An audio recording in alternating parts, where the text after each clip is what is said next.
Little Miss Recap contains adult language and is intended for entertainment purposes only.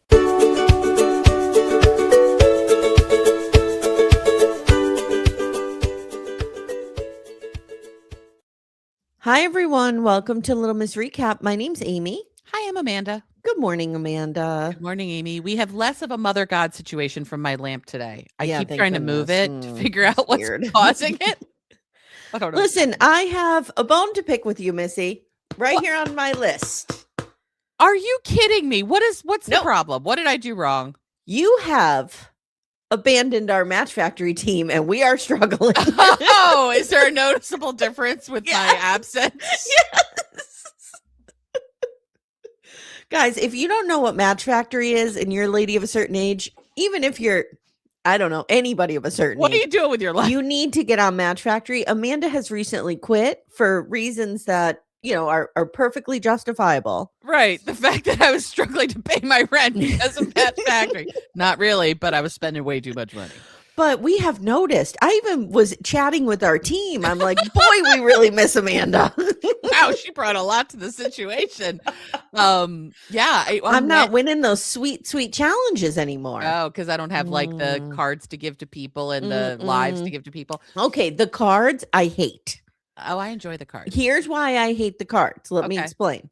I hate the cards because, okay, let's take the rocket ship challenge, for example. You go up a level, you win something. Now you're just winning cards. Right. And they don't mean anything. Whereas before you would win little tools. That's true. But once you win once you get the set of cards, then you get a bunch but of I have them all. It's like McDonald's Monopoly. I have get all the ones, but the big one. But the big one. But the big, so the 10 Big Macs. Yes. Yeah. So I'm just winning these cards. They mean nothing to me. And I could be winning hourglasses or freeze gun blasters. I can't believe we're talking about this. Wednesday, what has happened to my life? Wednesday, I go into our bedroom and Todd's playing Match Factory. And I was like, I can't believe you would just do that in front of me. Were you like, give that to me? In the midst of my sobriety. and I jokingly, I said, that's a joke, obviously. I said, actually, it's been 2 weeks and I miss it because I did enjoy it. But I've noticed I was spending way too much money because it was too easy. Can you give yourself a budget? So here's what happens. I tried to do a mental budget and one Lumi gummy and that mental budget flew right out the window. So here's what I realized was happening with me. Okay. I'm nickel and diming it, right? Like, oh, I need 100 coins. So $2. So what I decided to do is at the beginning of the month, when I need it, the first time I need it, I just get like the $20 package. Right. And that's it. Do you know what I mean? Yes. It lasts me like a good amount of time. I tried that approach. Okay. Yeah. Yeah. It was a problem. So it's okay. All right. Hey, we're going to respect that, but just know your team is suffering. Okay, you've left us in the ditch. What do they call those in World War I? Trench warfare. You left us in the trench. And I'm sorry. And you've run away. I'm sorry, Team PDF. I didn't mean to. I never knew how important oh God, this is the story of my life. I never knew how important I was to somebody until I was gone from their life. Well, and I think there's some other slackers on our team that need to step it up. Let's go, people. We need those ball rewards. You know who is the clutch player on our team? Rocky. Rocky was always Rocky's good. Rocky's always at the top of the list. I don't know what Rocky does in their spare time at all. Yeah. Other than play Match Factory. I'm like, can I look it up and shame Rocky on air right now? No, I can't. I can't pull up the leaderboard. But just know that I'm watching BDFs, okay? Okay. I'm watching. Sorry. Okay, do you have any other bones to pick with me? No, that's it. I want to talk about Timothy Busfield, but I don't know if we'll have time, so maybe we'll save that for Oh, Lord. Okay. It's bad. It's real bad. All right, let's do it now. We'll give it a couple minutes. Okay. I was listening to a bunch of podcasts about this. Oh, okay. This goes back decades. Yeah, you sent that Washington Post list of all this stuff, and I was reading that to Todd, and he was like, fuck. Yeah, this is not good. No. I don't know if you're Melissa Gilbert, what do you do? She seems to be standing by her man right now. People are like, oh, she bought okay. First of all, trigger warning, guys. We're going to talk about child sexual assault. Yeah. The way he so casually in his video is like, I didn't touch those little boys. Can we not call them little boys? Ooh, that's gross. Just call them children, men. Well, they're not men. They're not men. They're 11-year-olds. Let's just call them children, because the phrase little boys coming out of his mouth, that always feels very like weird, predatory. Because we're looking for little boys. Yeah. Ooh. Second of all, they're like, oh, Melissa Gilbert, half pint, bought them Christmas gifts. I firmly believe she could have zero idea what's going on. I've seen this happen to people in my community. Yeah. They have no idea what is going on. Just because she is married to this man doesn't mean. However, this is a horse of a different color because we have this history. Previous allegations. Yeah, Todd had a friend who, one morning just sitting there drinking her coffee, and like the FBI basically breaks down her door, storms in her house. Yeah. And it turns out her husband was up to horrific shenanigans. And she probably had zero idea. Zero clue. She had no idea this was happening. So this absolutely does happen to people, that absolutely. Their spouse is doing something horrific. And I have sexually, such empathy for those people. Criminally. Yep. Whatever-y. Yep. And they just don't know. So, but the fact that he has all these previous allegations has me side-eyeing her. Me too. Because that's not good. It's not good. If this was the only thing, pretty recently, like, they're each other's third marriages. I forgot, because I'd looked that up. I forgot she'd been married to Barry Bostwick. Yeah, that's who she has her kids with, right? Yeah. Okay, so they got married in 2013. A lot of these allegations happened before that. Okay. But God damn it, can these men not fuck up some of my favorite shows? I know. I don't even West know. Wing and 30-something. What is going to happen to my life if Melissa Gilbert is taken out here? I know. Of the beloved zeitgeist. I know. Okay. Do you know who else got Me Too'd yesterday? Who? Or came out that it got Me Too'd? Toby? Julio Iglesias. What? I called my mother this morning on a different matter, and I forgot to bring this up with her. I'm going to have to call her and see how she's doing, because email her, please. I'll do an email text. That might help. That might soften the blow. Yeah. Then I was telling Todd last night, I'm like, yeah, my mom took me to see Julio Iglesias with Willie Nelson. He goes, why did you go to a concert with Willie Nelson? And I'm like, he wasn't my companion. Willie Nelson and Julio Iglesias were the performers. I feel like that is a weird duo. Do you remember they did To All the Girls I Loved Before? They did that duet thing. Okay. Yeah. Back, this is deep mid-'80s. Yeah. You might have been a little too young for it to cross your radar. Oh, God. I loved Willie Nelson when I was a little kid. My uncle, who I worshipped, was a guitar player, and he was in a band called Double Trouble. Okay. That sounds like one of the bands that auditioned for Pam and Roy's wedding. Yeah. Double Trouble. And they used to do all the Willie Nelson covers and stuff. And I would just sit at his knee and watch and listen and let it all soak in and over me. And yeah. That led to a conversation of, I think Willie Nelson is a national treasure. He's a good kind of stoner. I agree. Just living his life, making music, giving money to good organizations. I said, he's not at the national treasure level of, say, Dolly Parton, but he's up there. And then Todd goes, what will we do if we find out something terrible about Dolly Parton? I'm like, we won't. We won't. I said, and if we do, I'm done. I'm done. I don't know what that means, but I'm done. I can't anymore. I need to hold on to these certain things. Oh, guys, we are all going through it. 2026 just kicked us right in the ass. Sure did. You know what it is? We tried to go quietly in, like you said. And 2026 is like, get in here. Hold us in by our hair. Fuck off, you silent little girls. We're pulling you right in. You pussies. The water's warm. And now we're all just kind of looking for a life raft and just being like, oh my God, what has happened? Yeah. So, the fact that you've jeopardized Match Factory for all of us, our safe space. Wow. As if the world isn't dark enough, I've made things even worse for us. Okay. We have a new segment. Okay. Let me get the breaking news music. Nothing is more organic than me going, hold on. Let me get the music. The news. Yeah.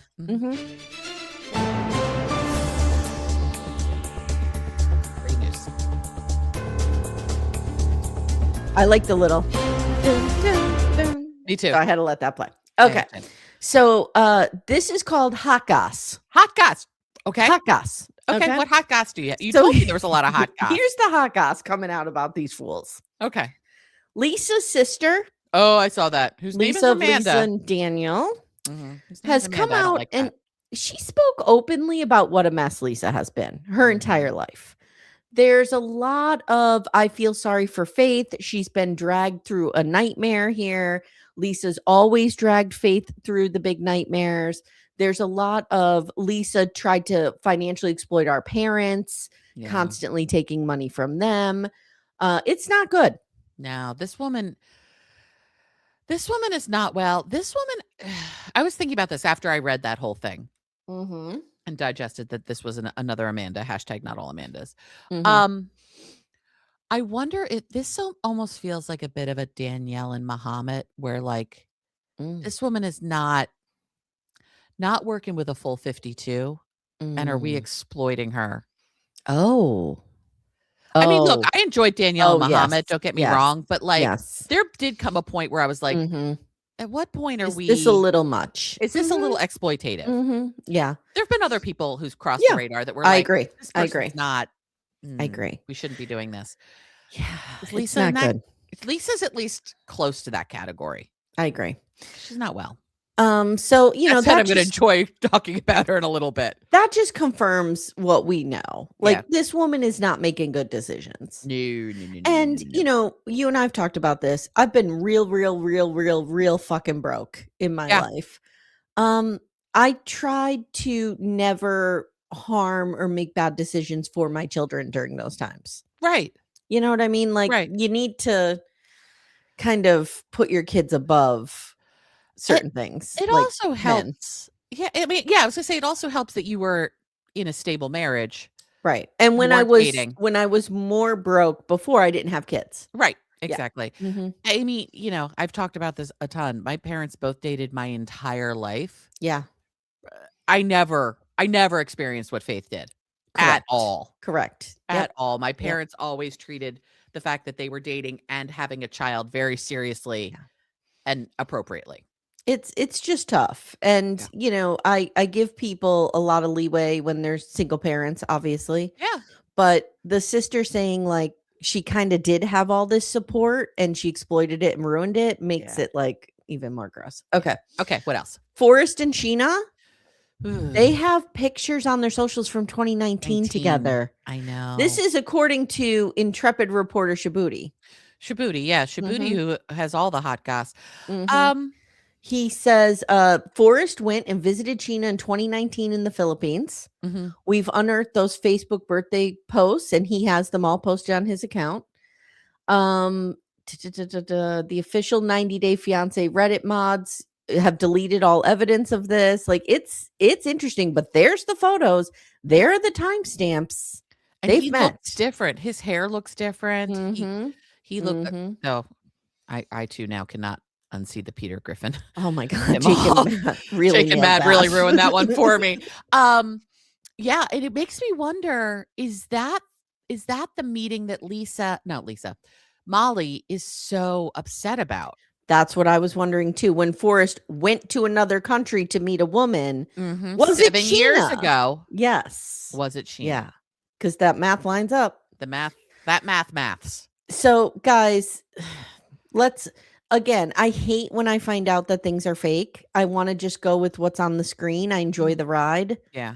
And maybe this is a more substantial visit because he's meeting her family. Maybe he didn't meet her family last time. I don't know. And I mean, the story was that they met in Indonesia. Maybe maybe Sheena went, maybe they met somewhere else and now he's home with her. Maybe. Makes me think, though, that they've banged. Well, they were at her clinic. Oh. And people were like, oh, Dr. Sheena, your husband's so cute. Like, he was there. Yeah. Oh, God. Okay. So, also in hot goss, one of Laura's students came out. Oh, I saw it. And basically said, oh, that's my strange, delusional middle school teacher. Looks like crazy, still crazying. And that Laura shamed this girl for being overweight. Okay. Did you listen to her video? I watched the video. This to me, and I'm not. Look, I had a horrible middle school, and I'm kind of in agreement. Go ahead. But this feels like a woman who hasn't gotten over middle school yet. Yes, and I've had teachers, and I've talked about this. Yeah. I had teachers who weight shamed me in front of the class, told me literally I'm too fat to wear the leggings I had on. Yeah. Asked me if I was hungry in front of the and those things are seared in my memory. Yes. If I saw that dickbag teacher on a reality show, I might take to the socials and be like, hey guys, this person's a complete asshole, and here's what you need to know. But, it's also, I don't know, like, I'm also, as being a teacher, I know there are some students who just hate me. Right. And would probably misconstrue anything I tried to say or did, or, you know what I mean? So it's like, right now we have one student. Let's see if more come out. But I do agree with her on the delusional part. Yeah, she is Delulu. But, like, there was just something about her affect and her, like, telling of the story. I was like, oh, you need a therapist. Yeah. If you're still this upset about your middle school teacher. Well, if a teacher fat shames you, you don't forget it. Oh, I know. Oh, Mr. Harishny. Trust me, I know. But yeah. So we got our eye on her. Let's put that situation pending. Okay. Okay. All right. Finally, in Hot Goss. Yeah. Is Hot Goss working for you? Do you feel I'm enjoying Hot Goss. Okay. Yes, it's working. All right. Next in Hot Goss, is Stig the artist a Libra? Because I spot that scale of justice tattoo on his neck. Spotting it. Okay, maybe. So I think he may be a Libra, and if so, that explains why he's such a lover. Yes, of course. We haven't seen him cry yet, though. We haven't seen him cry yet, but it's coming. Guys, this morning I made Becca and Amy cry, and I'm like, oh, my two crybaby Libras. Guys, I'm here to tell you right now, this October, I've talked about it before, we're having a BDF meetup in Central Park to commemorate John Lennon's birthday on October 9th. It's turning into what I'm calling LibraCon. Oh, okay. There are other Libras coming. Yes. Mary Payne Gilbert is coming. Okay. All the Libras are coming. Yes. It's going to be LibraCon. Oh. Sounds like Leprechaun. It does. That just means that Matt Maher, Chris Fair, and I have to come up with Pisces Con at some point. Because we're all Pisces. Well, more info on that later. But back to Stig and Hot Goss. By the way. Back to Stig, the artist in the Hot Goss. Aviva's 100% pregnant, right? Yeah, I really think she is. Her face. She's wearing the same top in various colors, which is a dead giveaway for maternity top. Which is why you're like, I found the top that works, that kind of hides this the best. Yes, I had 17 of them. Yep. Yeah, and also, her face has changed in a way that I have noticed others of my friends' faces change when they get pregnant. It's not even so much that your face gets fatter; it's like your face changes. Composition in there's a way. A look of terror on your face that doesn't there's leave that for too. Like 20 years. There's that too. But yeah, no, like I had a girlfriend who like the moment she got pregnant, her face just even before she started showing, like her face was like, what? Yeah. It's like, oh, she's pregnant. She's pregnant. Aviva's pregnant. I'm saying it now. Too. I also think that Annalyn might be pregnant. For her sake, I hope not. I hope not. So that concludes Hot Goss, guys. Let me know if this is working, and I'll do it again. How you feel about this segment? Hot Goss. Yeah, I like it. I'm here for it. Let me know. And I like this format of me finding out and surprising you with it. Yes. Some of the things I knew, and some of them I didn't. And that's okay. Yeah. So, guys, let us know if Hot Goss works. Okay, are you ready, Amanda?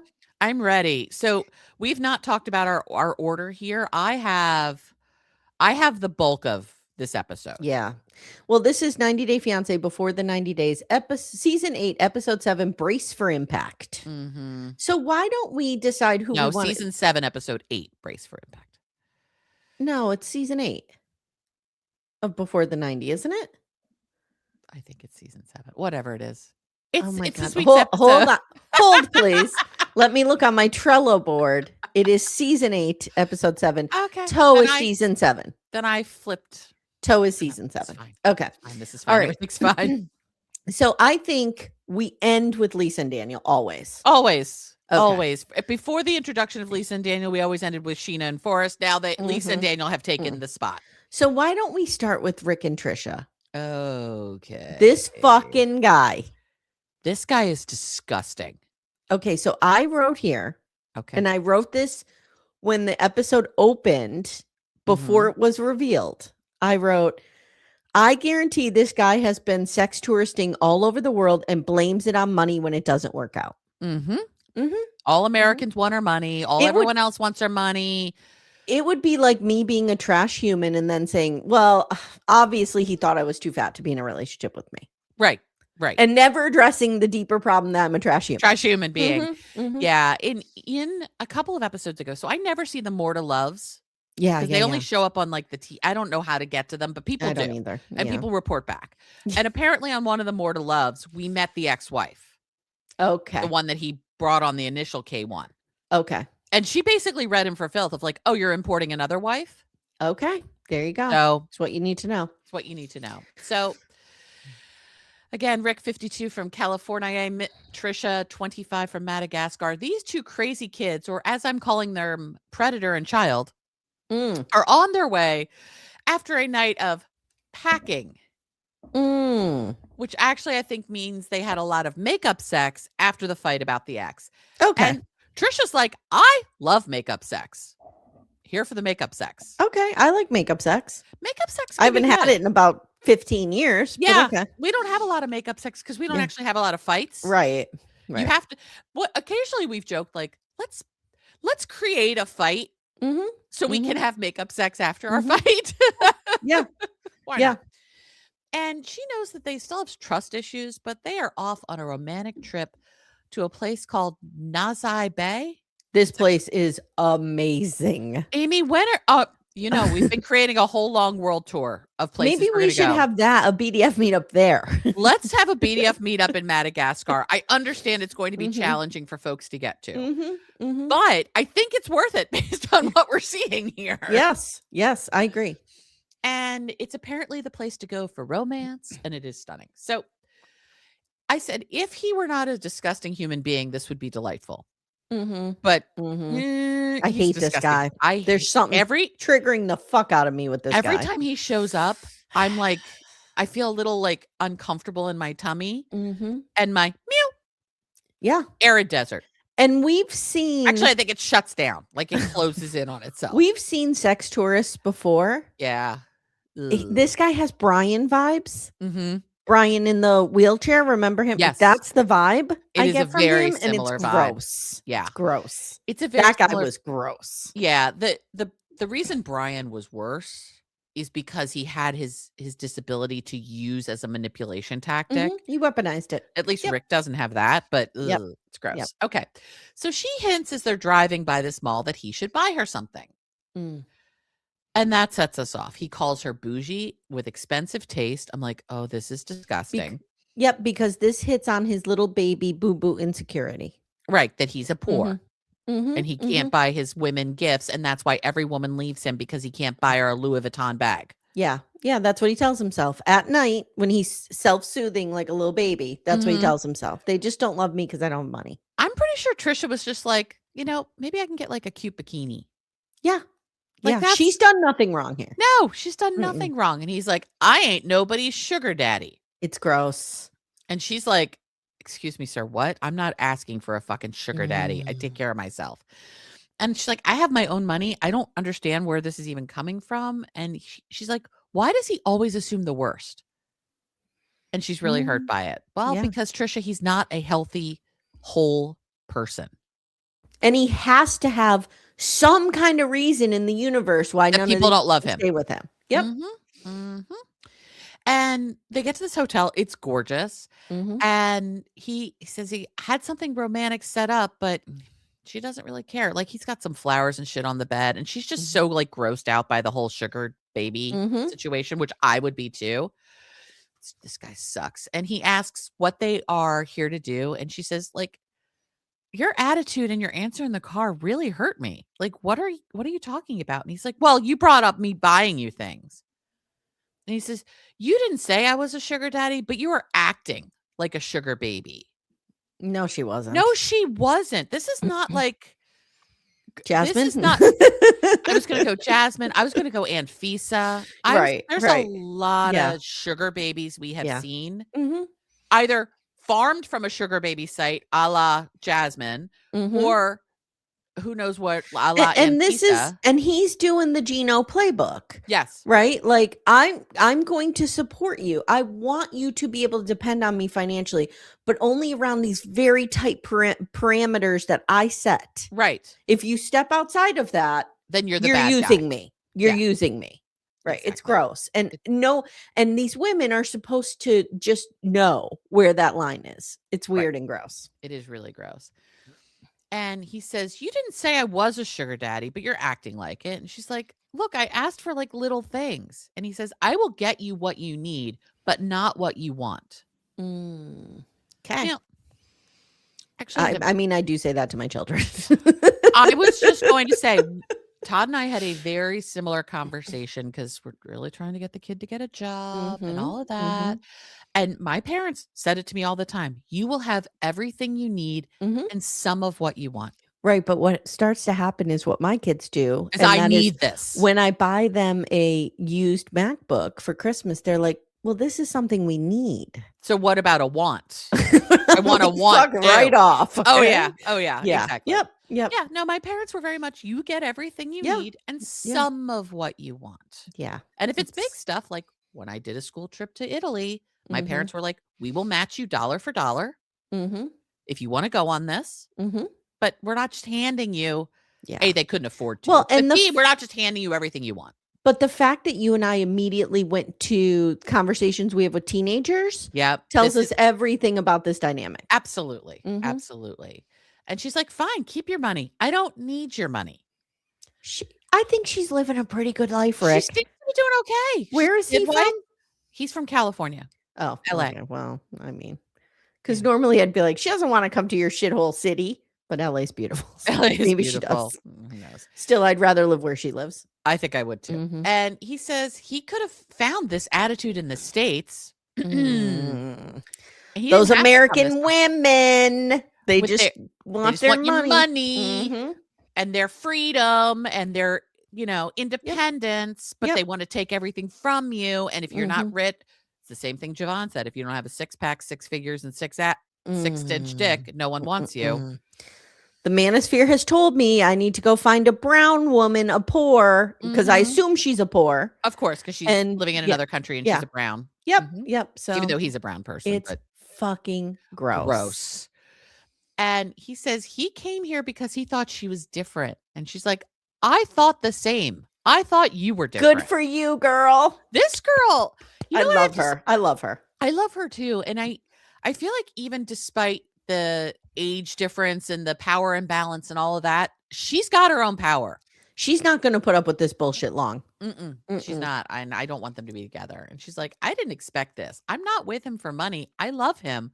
And I don't understand where any of this is coming from. And he asks what she was expecting from him. And she's like, I know what he does. Like, I know he's not a super rich man. And he just keeps asking you, what were you expecting? What were you expecting? And she says in a talking head, like, this isn't going good. This is not a good start to this romantic trip. I honestly think she was just like, you're here. Right. We're meeting for the first time. Like, why don't you spoil me a little bit? Get me a gift. Get me like, I just think it was like it didn't mean much. She was just kind of like playful. And he turns it into something. Exactly. You know how we can protect precious women from sex predators like this? How? Sex tourists. I'm sorry. He's not predator. Sex tourists. Yeah. He might be a predator, but he's only, at this point, we know him only to be a sex tourist. Why don't we ask Donald J. Trump to start putting tariffs on sex tourists? On brides being imported for these gross sex tourists.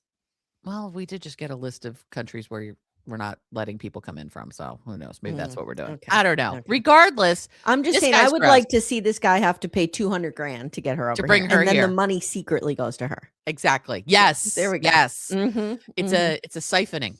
It's a siphoning to the I clearly wrong know party. nothing about economics. I don't either. I barely can balance a checkbook. What are we talking about? Because that involves math. Yeah. And like the old lady I am, what is right next to my desk?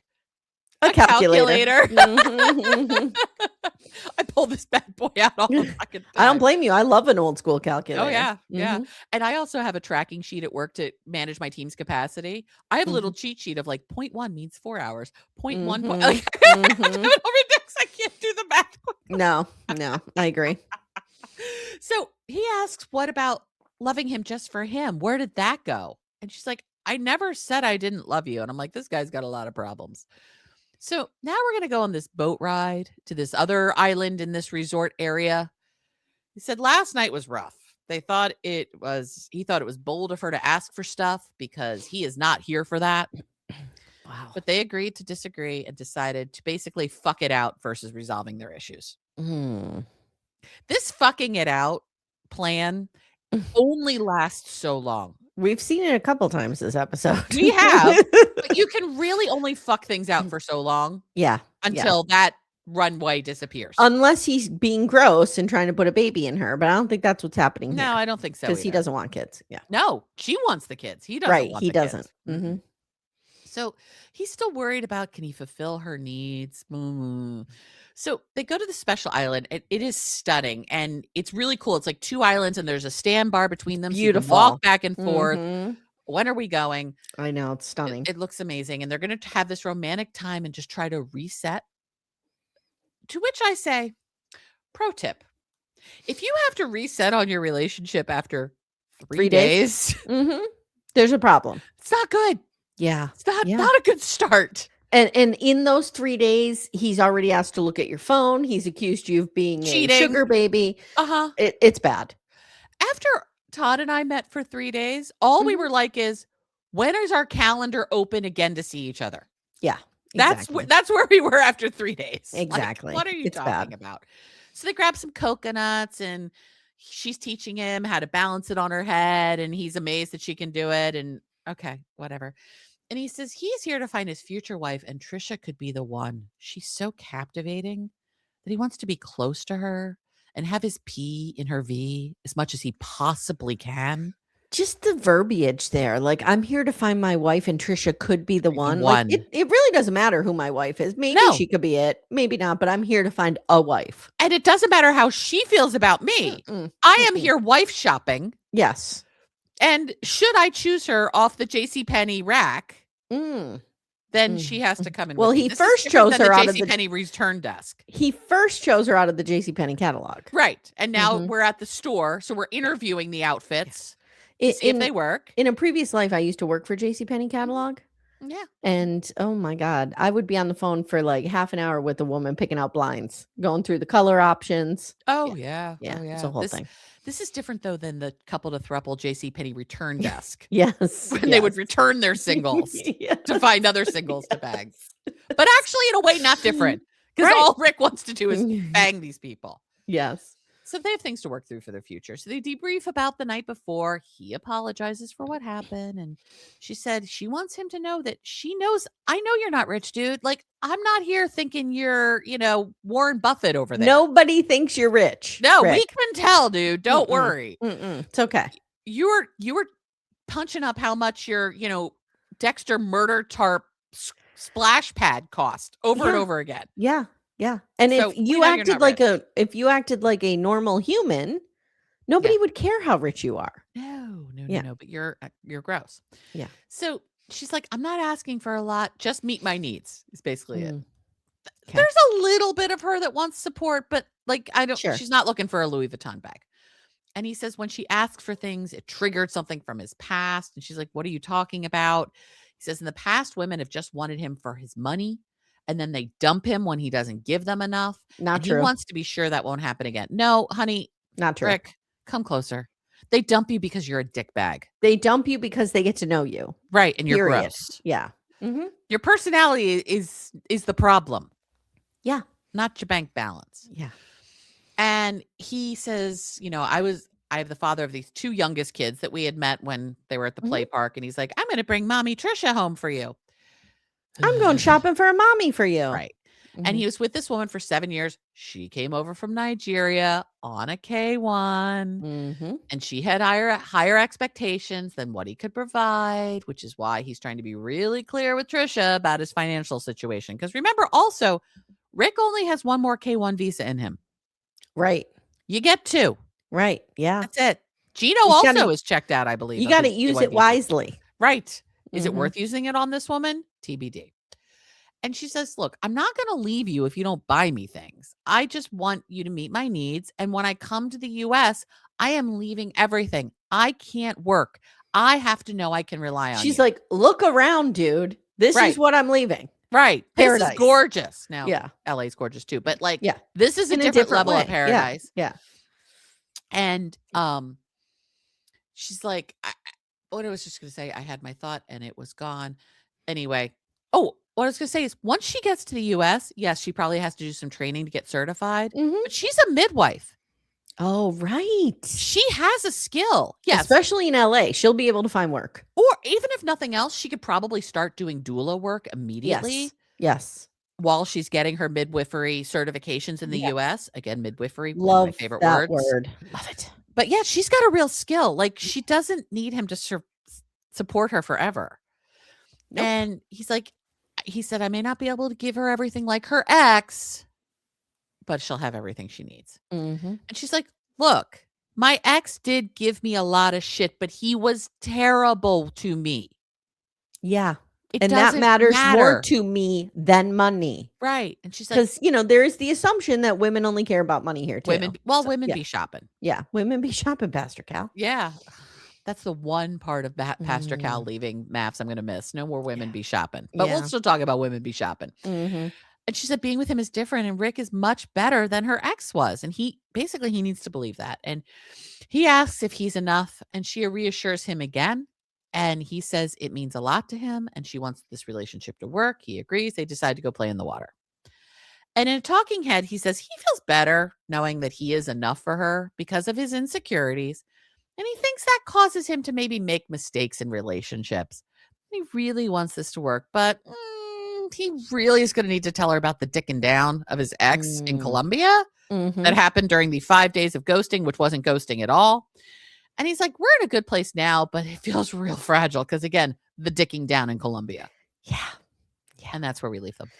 Okay. So let's do Aviva and Stig to Artist. Stig to Artist. There's not a lot here. Oh, there is a lot here. He is hot.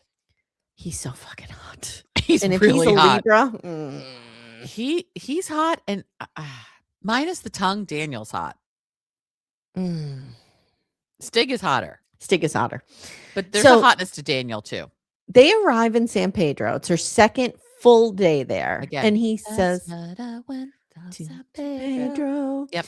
He says yesterday Aviva accused him of not being over his ex, but he banged it out of her last night. Yeah, I mean, sometimes you just fuck it out. Sometimes you fuck it away. Yeah. And he said, so we're good. And not only that, we raw dogged it. And we can tell because she's pregnant in her confession. Right. You guys keep raw dogging it over and over again. I don't. It's like when people are like, oh, what was it? Oh, you watch the TV show Catastrophe, right? Yeah. And when he's like, I don't understand how this happened. And she's like, we had sex like 25 times and used a condom twice. That's how it happened. I may have said the same exact thing. Like, that's how that happened.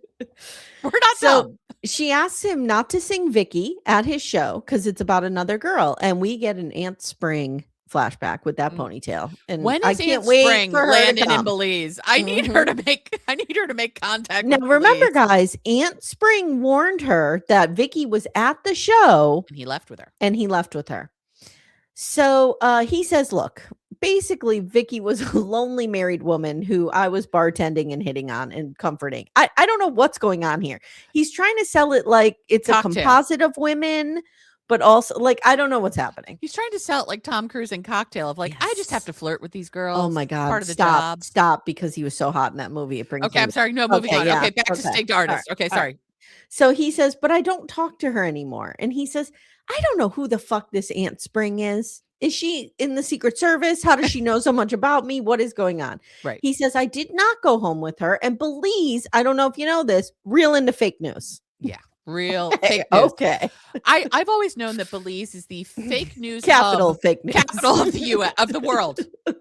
I mean, I always thought it was kind of that like North Korean, like government controlled media. No, it's Belize. It's and Belize. The fake news is all about who Stig the artist is banging. So he says Vicky is one of his biggest songs. He has to sing it. And he's kind of resentful that she's asking him not to. And he says to the camera, all my exes go down this path. I get them. They're cool girls. They're like, I'm fine with it. I'm not going to be jealous and da da da da da. And, you know, then I start singing love songs about breeding other women and suddenly they're upset. I don't know what's happening. This would be like before Barry Manilow came out of the closet, which we all knew he was gay anyway, but before he officially came out of the closet and he pretended to have girlfriends.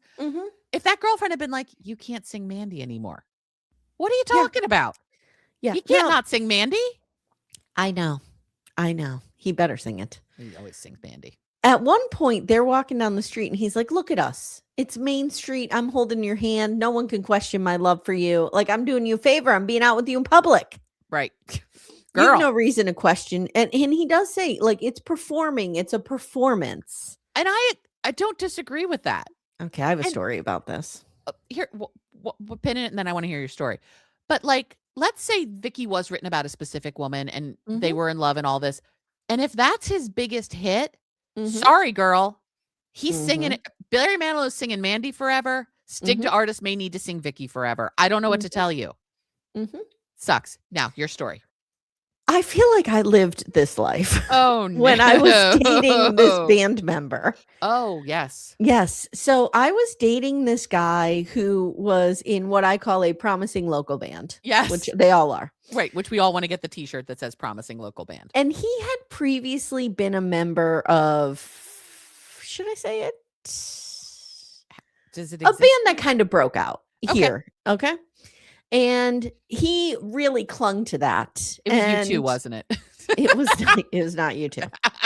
You were dating Bono, weren't you? He really clung to that. Yeah. You know, and like, so he would perform and he and I were we were a thing. And he would perform in clubs just like this, where there was like 40 people, half of whom looked disinterested. Right. And he thought, like, this is the performance of a lifetime. And you can't make eye contact with me because I have to eye fuck all these other women. Yeah. And you just have to be cool with that. And I was usually trash, so I was fine with everything. I was usually hitting on other people in the crowd. But it's this air of like, I just need you to stay over there because I'm doing this thing. So like this feels very familiar to me. Sure. And then, so there was this song that this other band had been famous for that he would sing and it involved other women. Like it was very similar. I'm telling you, I was dating Stig the artist of Wilkes-Barre, Pennsylvania. There you go. Didn't last long. No. Did you bring him groceries? No, but I did beg him to stay for dinner a few times. It was a low point. But it's so I kind of feel like I get this whole thing. Yeah. And as an artist myself, as a writer and somewhat of a, I've done performance poetry a lot in my life. If Timmy was sitting there on his phone while I was performing, I would be apoplectic. I would be so angry. Yes. I totally understood what Stig was saying during this whole thing. Yeah. I was not team Aviva here, which I know is kind of weird to people. Yeah, no, I was not team her either. And when we start touring, if our husbands are sitting there on their phones, we'll be pissed. Yeah. No, Timmy has sat there and listened to me read a lot of stuff repetitively several times and has never once not paid attention. Yeah, and I would never do that to him or to anybody else. You would not pay attention to him humping boards. Right. So the show starts at LIV Hookah Lounge. And again, there's like 40 people. So my guy used to play. The room is what you're saying. My guy used to play the Staircase in Kingston, which if you're local guys, you know exactly what I'm talking about. It's like the Grape Street pub in Philadelphia. He's singing at like this small table. He points out Aviva. He's singing to her. He starts singing Vicky, I think, to kind of get at her, and also trying to kind of sing to this girl who like is wandering up next to him, but seems not interested at all in him. No, it's weird. It's kind of a mix of like she's trying to be close to him, but also be aloof. Also, slash the girl in hashtag current references only, Raiders of the Lost Ark, who kept blinking her eyes with "I love you." Wow. Okay. So she decides, I'm going to pick up my phone. I'm going to text. He's upset. It's throwing him off. I totally sided with him here. That was bullshit. And it was the first show she was coming to. Yeah.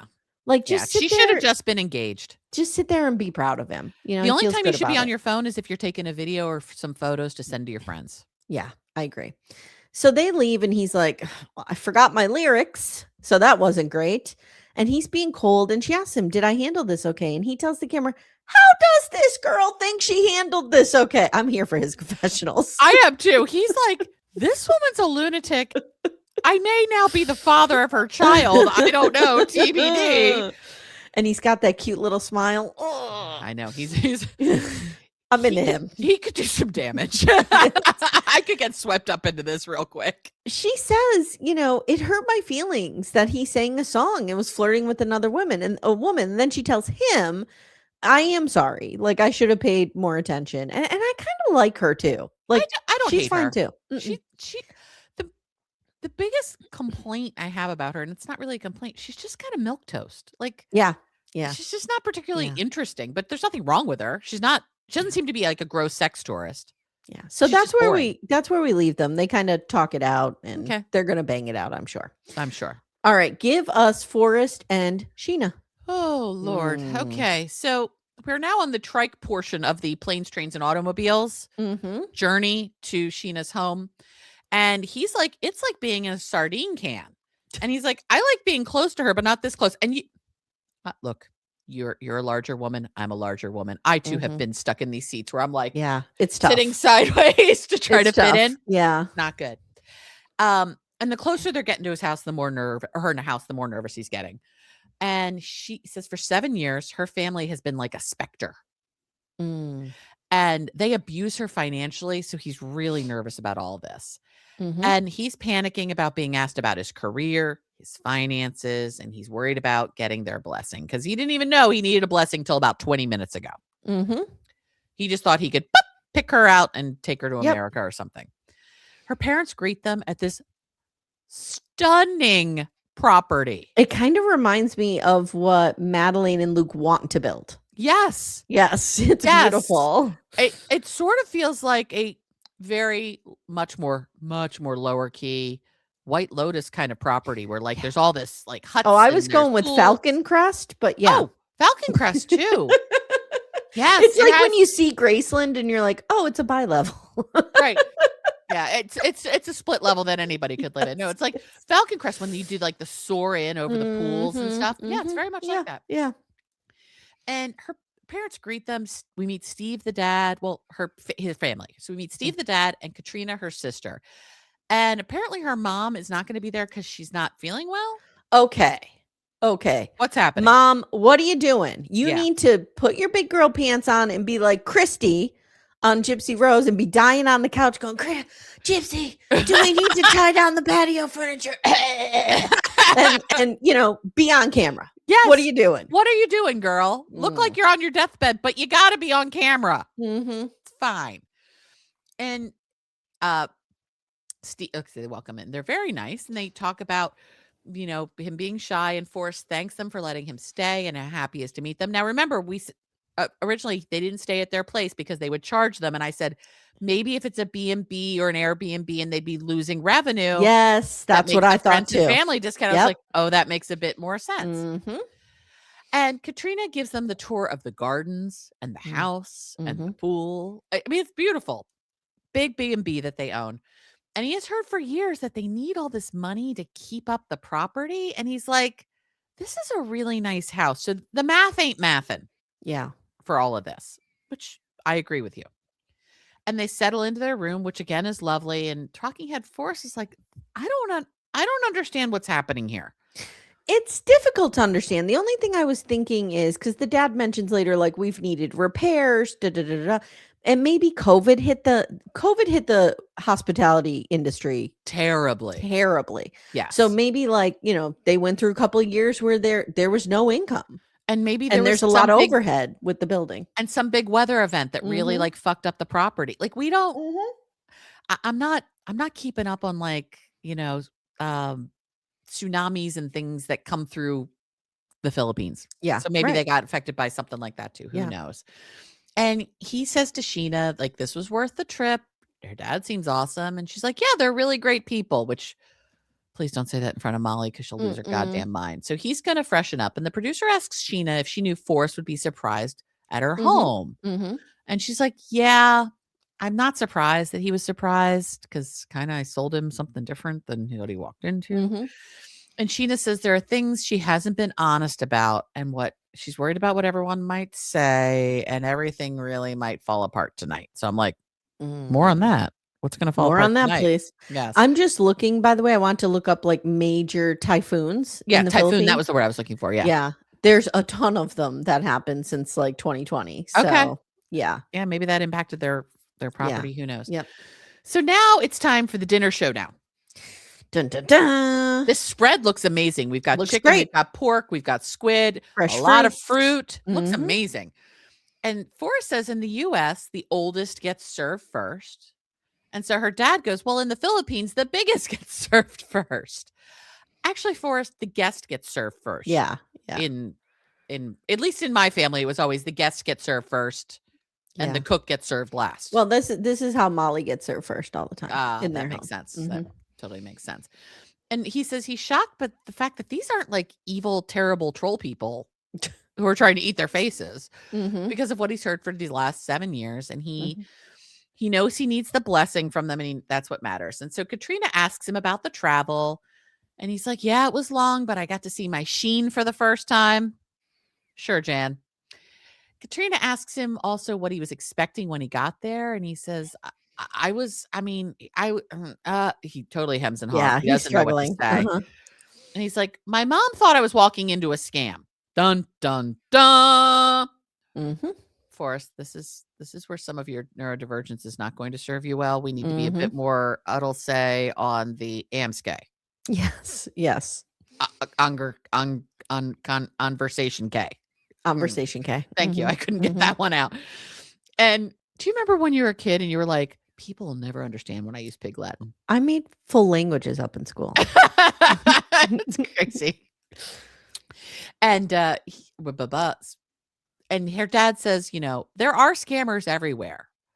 And your mom is going to meet us tomorrow and she'll see we're all good people. Dad took this well. He did. Yeah. He did. Dad seems very sweet. Dad seems very sweet. And Forrest asked how they felt when they heard he was there. And her sister thought, finally, because it's been so damn long. Yeah. Or has it? Yeah. That they didn't know if they'd ever even get to meet this guy.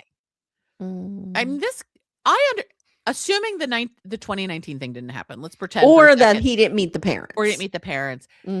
If I'm Katrina and my sister Sheena is telling me about her boyfriend of the last 7 years in the US, I'm going to be like, and is his name George Glass? It's a George Glass situation. Like, what's happening? Yes. This person really real. Here's my Canadian girlfriend. Right. It's that. And he says, it was just really about the finances. Like, I don't make a lot of money. It was hard for me to come here. And Sheena tells him to eat. Basically, she's trying to change the subject off the fact that Forrest is broke. And Katrina's like, so what do you do for work? And he's like, well, I'm about to blow their minds because I am unemployed and I am on disability for my autism. And he says, right now it's really challenging because talking to others is hard for him and he's feeling really anxious. And you can see he's like really starting to get upset. Yeah.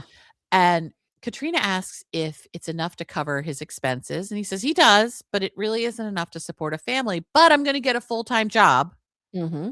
And he wants, he wants them to give them the blessing because he wants to give Sheena everything. People say that he did get a full-time job as a pharmacy tech after this filming. That is the word on the street. Yeah. And her dad says it's important that you have funds because how you have to support yourself and you can't really do that without a job. Like they're being very chill about this. They're very sweet. They're very sweet. And he says he will work full time and take care of Sheena, to which I'm like, well, why haven't you been doing that? But okay. I think Molly is the reason. I think because Molly infantilizes him. And we had a lot of conversations on a Patreon and in Backdoor Friends about our assumptions last week of like, Why doesn't he seems like he can work? And a lot of people rightfully said just because it appears he can doesn't mean he actually It's sweet of you to join in this, but it was my bad take. I didn't apologize. I should not have just blanketly said this guy can work. I don't know the nuances and intricacies of his neurodivergence. Right. Exactly. But I do think a huge part of it is Molly's infantilization. And that's kind of what that's what I was basing it on. I think Molly has convinced him that it's a big, scary world out there for him. Yeah. He needs to stay in her bosom and at all times. Yeah. And her dad says he prefers his daughters to be with someone capable of caring for them. Plus, they're going to need some money from Sheena to support the family. Mm-hmm. Her dad gives the blessing, but wants to be sure he will continue to help them. He and Sheena will continue to help the family like she has been. And if they don't have enough money, how are they going to do that? The family really relies on Sheena to fill in some gaps from time to time. Yeah. Forrest says he understands. Her sister looks forward to meeting Molly and Deb. And I'm like, girl, you don't even know that the wrath upon which another typhoon headed your way to your home with these people. And Forrest says they're coming with a long agenda, but it will be a blast. Forrest is feeling like Sheena hasn't been 100% honest because the description of the house and what he's seeing aren't really aligned. And he's sure Molly will think everything has been a lie and she's going to flip the fuck out, which we see in the next time on is exactly what is going to happen. Let's just take 1 second to say the amount I have never personally had to worry about. How are my parents going to act in this situation? Are they going to embarrass me? Are they going to? I've never had to really deal with that. My parents are pretty good at, pretty normal. Faking it. Yeah. Right. They can put on a good face if they can put on a good, and they've had to. Yeah. But like the trauma that must cause in you as a kid to know that your mother could show up and just flip tables and flip the fuck out probably put you in fight or flight all the time. I didn't have that with either of my parents. Both of my parents, no matter what, could just show up normally. Yeah. My aunt who lived with us was that volatile person. Yeah. And I didn't know at any given moment, like what version of her would show up. Yeah. And it does put you into a fight or flight all the time. Yeah. And I know people who have parents like this, and it's a lot of trauma. So particularly people who have parents in addiction. I feel bad for Forrest. Again, not loving what he's putting on social media. Not into that. No. But I feel bad for him in that he probably has a lot of trauma around Molly's responses. It reminds me of, remember when Kyle and Noon and they went to go meet Kyle's mom who was deep in addiction, and Noon kept pressing for them to have a relationship. And then when she saw it, she was like, got it. Yep. We're not doing that. Yep. Yeah. It's not good. All right. Let's knock out Laura and Birkan real quick, and then we'll finish the grand finale. So we pick back up at this sad table situation. Yeah. And she's like, look, a lot of people think you're using me for a green card and money, and hearing about your plan to flee your debt makes me kind of wonder too. Yeah. It's not a good sign. And he's like, do you really believe I would do that? And she's like, yes, because you just said it, and because you didn't tell me any of this. Right. This is all new to me. Right. And he says, and I guess he makes a point here. He's like, I didn't have to tell you. I could have just went to America and nobody would know. It's a good point. Like, I could meet some guy across the pond, were I not a married person, fall in love and just leave the US, and they never have to know what's and that's my question. That's my question. Like, immigration lawyers or people who've been through the 90-day process, do they check your credit and stuff like that? I wonder that too. Yeah. Because they might. It's hard because in a lot of countries, like, credit doesn't even exist in the way that it does. There's not like a TransUnion. I don't think we're getting our FICO scores in Nigeria. I don't think FICO's horrible tentacles make it all the way to Nigeria. At least I hope not for those. So he says, look, I'll hustle. I'll do whatever I need to do. Okay. So they get back home. Doing it now. They get back home and she's frustrated. She's like kind of in the room packing up like doing something in her suitcase. He's out there like cooking or something, and there's tension. You could feel it. Yeah. And she says, he talks so much about honor, but he has kept this from me.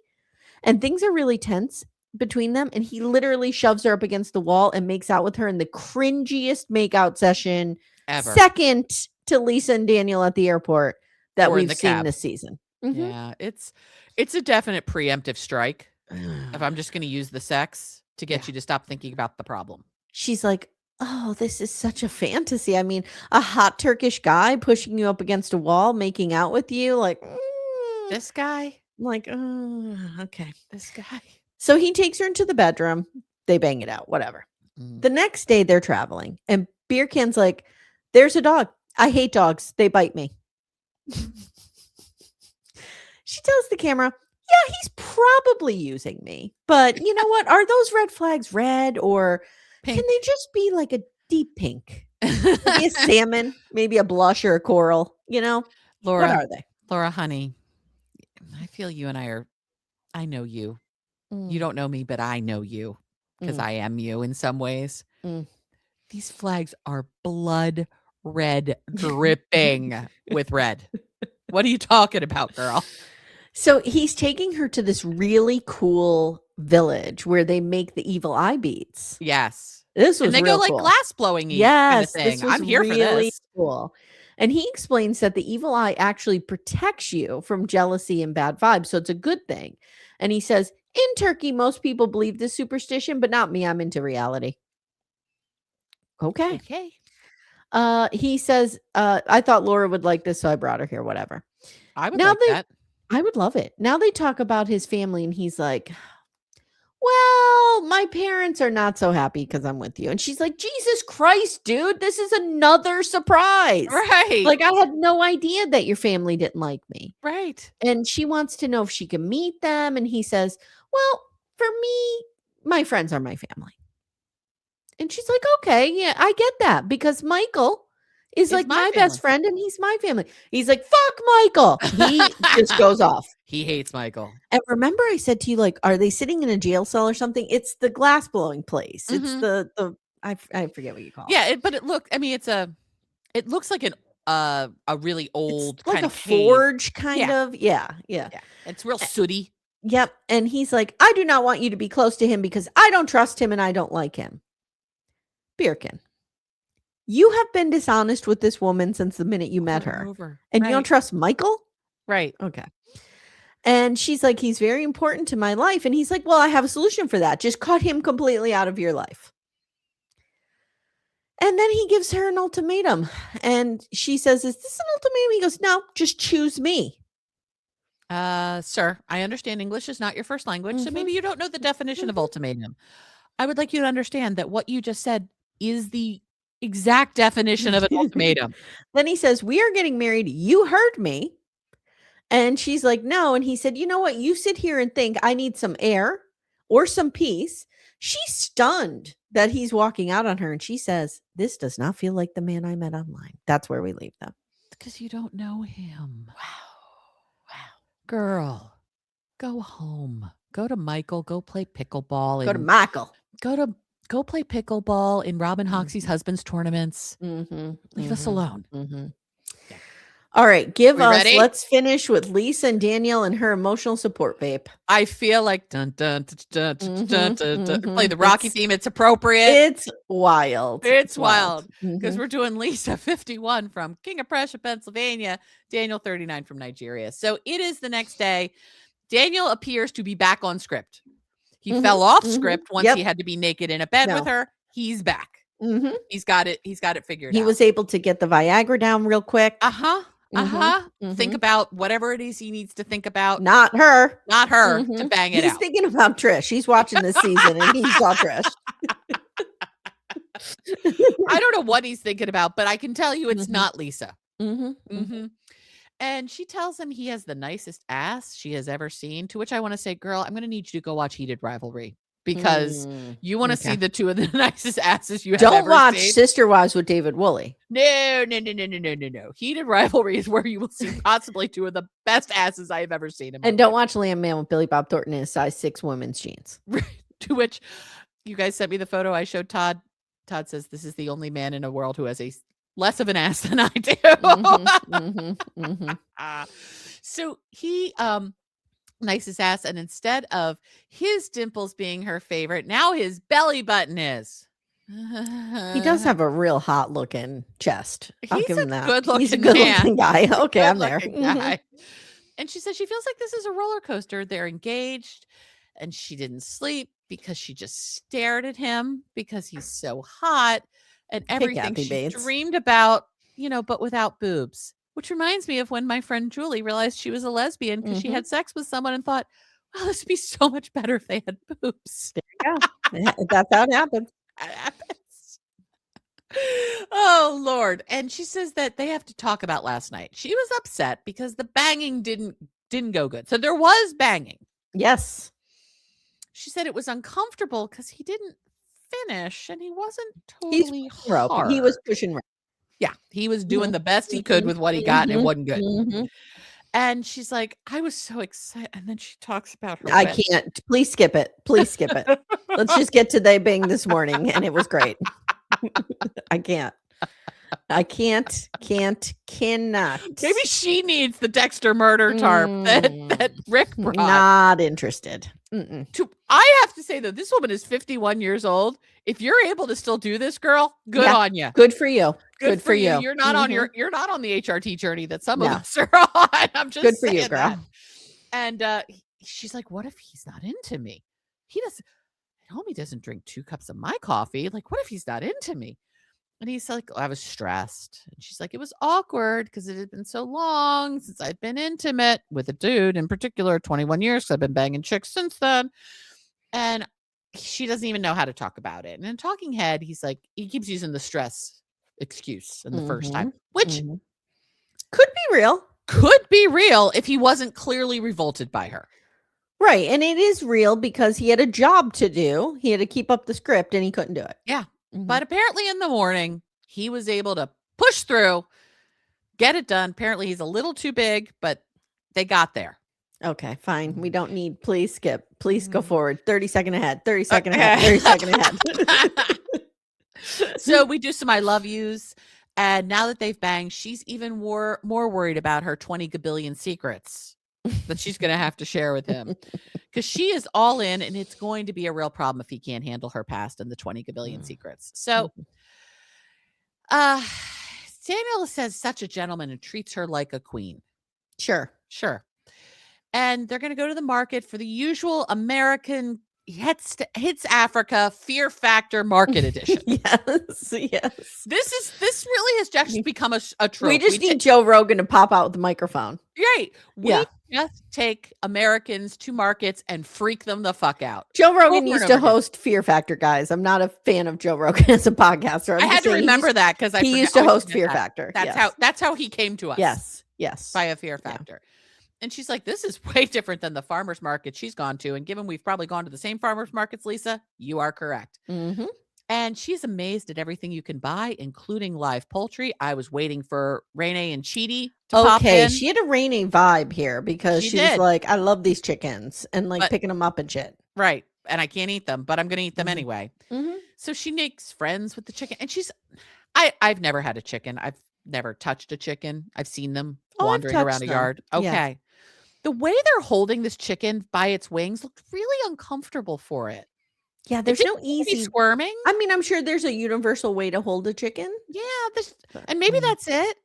I don't know. Maybe it's kind of like Toby in particular. We have to do this too. If he's getting real mouthy, grab him by the scruff of their neck, and it like chills a cat out. Yes, I wonder if it's dogs something similar. That will calm our dogs right down too. Yeah. And so Daniel is shocked that she just wouldn't kill the chicken. She's like, look, I had them as pets and I've had chickens and my chickens even had their own TV and VCR. What? Okay, there's some unhealed trauma there. I mean, we do put Toby TV on for Toby, but he doesn't have his own TV. And it's not like out in a chicken coop. No, we just give him a couple extra catnip. She probably kept these chickens in her house. What am probably I talking like Billie Jean and Reese. No, we just give him a couple extra catnip treats and he stares at the Toby TV, which is a YouTube channel. Yes. It's very cute. And he tells her this is important. Oh, wait, no, I jumped ahead. Sorry. So he thinks she's insane because of the chickens. But I'm like, she's insane, Daniel, for a multitude of other reasons, my friend. So now we go to look at fabric because he wants to buy her an outfit to wear for tomorrow. We saw Michael do this to Angela. Yeah. It's harder to shop for a larger woman in these markets. And she needs this outfit because we're going to go visit the uncle tomorrow because we have to get the blessing and the approval from him. And this might not go well because the uncle doesn't know her well. I want to be like, Daniel, you don't know her well. Lisa's confused. She's like, wait. Last night at the airport with the singers and the dancers and the drums and the flowers and the proposal and your uncle was there. That wasn't his approval? And he's like, oh, no, we need more of an official approval. I understand where she's coming from, though. Yeah, I'd be confused, too. Yeah. I'd be like, wait, he just literally helped you propose to me. I took that as the blessing. Yeah, exactly. Yeah. And Daniel says, like, look, he hasn't given us the blessing to marry. And he tells her that this is important. And usually it comes from the parents, but Daniel's father is not well. So the uncle's kind of stepping in. And she's like, look, I thought this was all said and done. And he's like, no, in Nigeria, we propose and then we get the blessing. And Lisa's like, in America, we get the blessing, then we propose. And so she's feeling really blindsided by this. So they're outfitting her in this beautiful, oh God, I love these fabrics so much. They're beautiful. So beautiful. And she's so confused. They're putting this like head dress thing on her that's fabric, but it sounds very crinkly. Yeah. I wasn't real sure what was happening there, what kind of fabric this was, but she's rolling with it. And now some woman is wrapping her at the head, and she's like, I almost feel like I'm being punked right now. Like, what is happening here? This is the one time with Lisa, I was like, I too, girl, would be like, what is happening right now? She's confused. She has no idea how she's going to be able to put this outfit back on herself, which, again, I would feel the same way. Like, please. Because he's not going to help her. No, and please hand me whatever this headdress thing you just built exactly as it is so I can just plop it back on my head. Plop it right on. Yep. Because I wouldn't know how to make that. And she's like, I just don't want to look stupid in front of the uncle. To which I want to say, you're going to look stupid regardless, but not because of this outfit. So she asks, how the dress is going to be cut. And the woman's like, I mean, we can cut it, but like, you're a fatty. So we're not really sure. Yeah. So the base, the bottom line of this part of it is that she gets called fat. Yeah. And she's freaking out about it. And, we've talked about this in the past. Yeah. That many countries don't associate the shame with being fat. No, they're just Americans like, you're fat. Do. So they're like, you're fat. It's just a thing. You just are. Yeah. But that's such a different thing to say in America. It's so charged. Yeah. For us. Yep. And she wants to impress the uncle, but she needs the blessing. And she's worried about, again, the 20 gabillion secrets. And this could really cause some issues for their love story for the ages. So now we're back in the car, and Lisa's upset about being called fat, and she's taking it out on him. And he's like, it's fine. And he keeps telling her that she isn't fat. She's like, I'm stressed. I need to vape. That's what's going on here. She's having withdrawal. Yeah. And he reminds her of the promise she made to not smoke. And she's like, look, I've tried, but I can't do it. And there are things that Daniel expects. He expects long hair. He expects permission to drink booze. And he expects no vaping. But finding out about getting the blessing is stressing her out. She needs to vape. And she just looks like a little sullen teenager through this whole thing.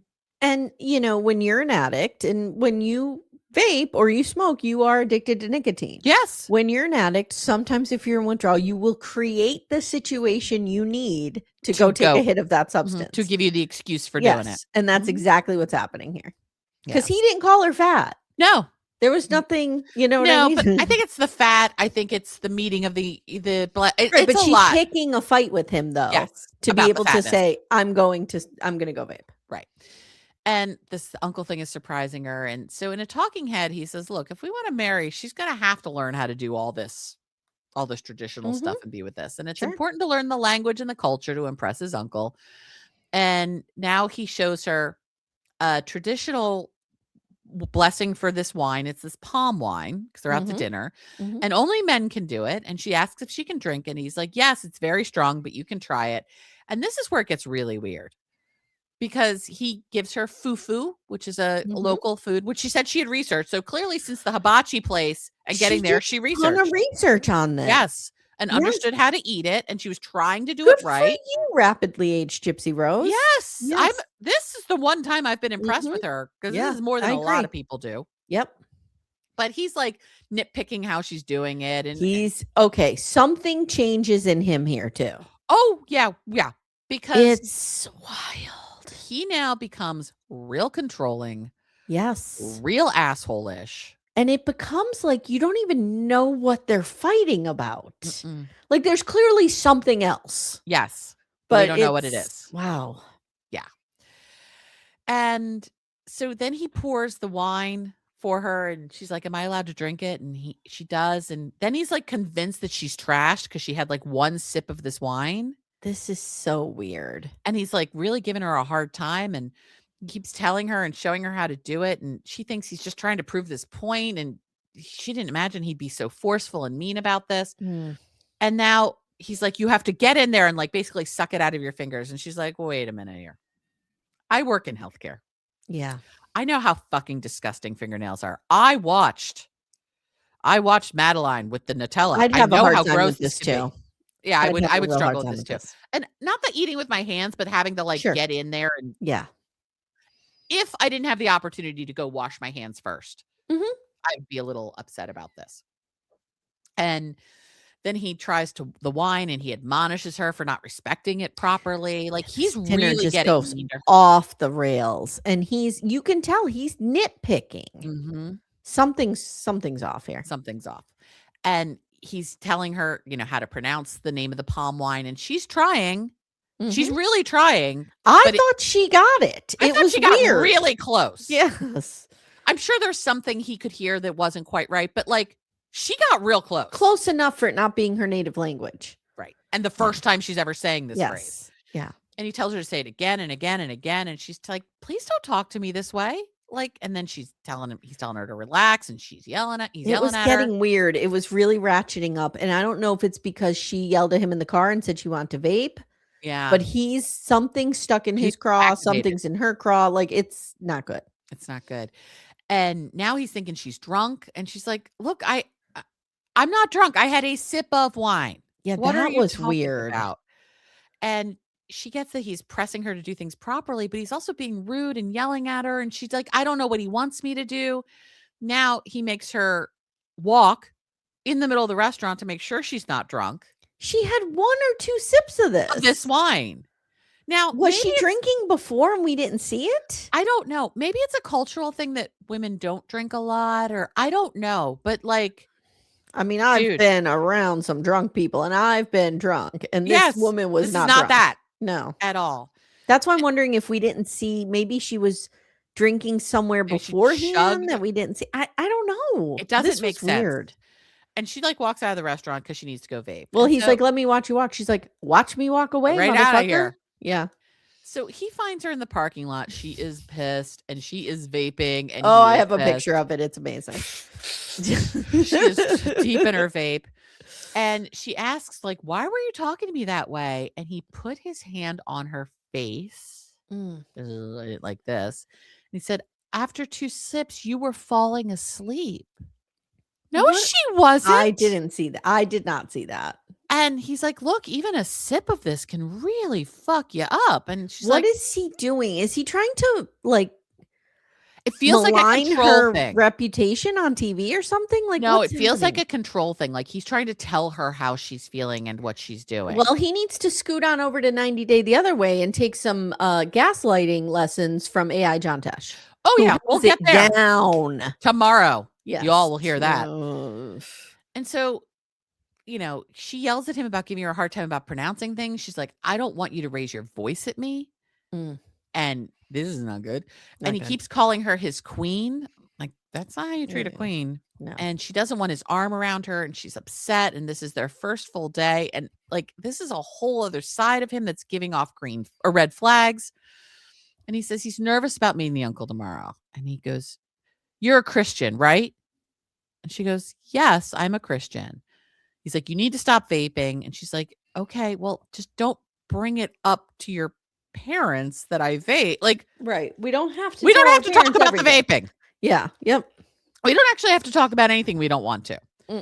And he says, well, you have to tell the truth, even when it's hard in my family. And she's like, without this blessing, does that mean we won't get married? And he's like, yeah. And she says, he told her that he is a man who makes his own decisions. And he says, I am a grown man, but I come from somewhere and I have to honor that. He says, the vaping is the biggest concern. And I'm like, dude, If you only knew. You have no idea. She's still married. She's still married and has been fucking women for 21 years. Yeah. And scamming people. And scam money to you. Never mind this. We don't, as the show goes, we don't even know about the scamming. But the lesbian problem is going to come about and we're going to have to deal with it. And she says in a talking head, the vape's real small compared to all the other things that are going to come out. And he's terrified that what if he can't forgive her for the things that, or she's terrified, what if he can't forgive her for the things she's done? And will he have to tell his whole family about the married lesbian stuff? And I don't want to lose him over, these 20 billion lies. Okay. Well, we did it. We did it. Next time on. Hour and 20 minutes. We did it. Well, we did have hot goss. We had hot goss. Hot goss is going to take up time. And you had to admonish me about Match Factory. We had an agenda before we got to the agenda. Okay, Amanda. Next time on, Rick and Trisha go to see some lemurs. Which Very is awesome. cute. Here for that. And they talk about having kids. She wants her own. He says he wants a stepmommy for his kids. Quote, my kids would love if I could bring a stepmommy home. Not you. Not a loving person. I just wrote this stepmommy. Sounds so creepy coming out of his mouth. Annalyn wants to see if Jovan, who we are now calling broke down Terrence Howard. I see that. Yeah. Very broke down. Very broke down. She wants to see his phone right now. And she wants to see if he kept his promise of ceasing communication with the other female. And he refuses. Laura meets Birkan's friends who have yet another secret for her that we don't know about yet. He can't keep hiding this from her. What's this? Molly arrives at Sheena's and acts exactly how you would expect. Yep. And Lisa meets the uncle who asks if she practices lesbianism. Again, just get me to the scene where she's being forced to take money out of an ATM, which I don't know why. But I want to know how we get there. I need to see I don't think we're far from it. I think we're getting close. All right, guys, this has been your 90 day. Let me give you a quick what's coming up. Yes. So if you don't know, we are covering Suddenly Amish. Becca and I are covering that. That is going to be on the $8 tier of our Patreon, Supercast, Apple subscriptions, along with your sister wives. And coming next week, The Vow. Dun, dun, dun. Very excited. Amanda and I are doing The Vow, breaking down that cult. It's so much fun. You'll have your 90-day toe tomorrow. Do me a favor if you can, guys. Go on over to Murder, She Watched free feed and listen to Kidnapped, Elizabeth Smart. I can't that drops on Wednesday. It's the day that the doc drops. So I really want to try to give it a little bit of movement. And then the trash finale of Landman comes Thursday. Suddenly Amish comes Wednesday. Real Talk Friday, and then The Traders is back on Saturday. Loving The Traders. Yes. We're really enjoying it. It's great. We've only watched the first of the most recent drops. We need to finish that tonight. I loved these last two episodes because you're really getting into the, as Sean Connery says, the strategery of it. Yes, absolutely. Yeah. All right, guys, as usual, thank you so much for supporting the show. You can find all of our links in the show notes. And thank you, Amanda, for your just intrepid reporting. Intrepid. Oh my God, I couldn't even speak for a minute. Thank you. Problem. All right, guys, we'll see you next week. Or we'll see you tomorrow. Yes. Take care, everyone. Okay, bye. Bye.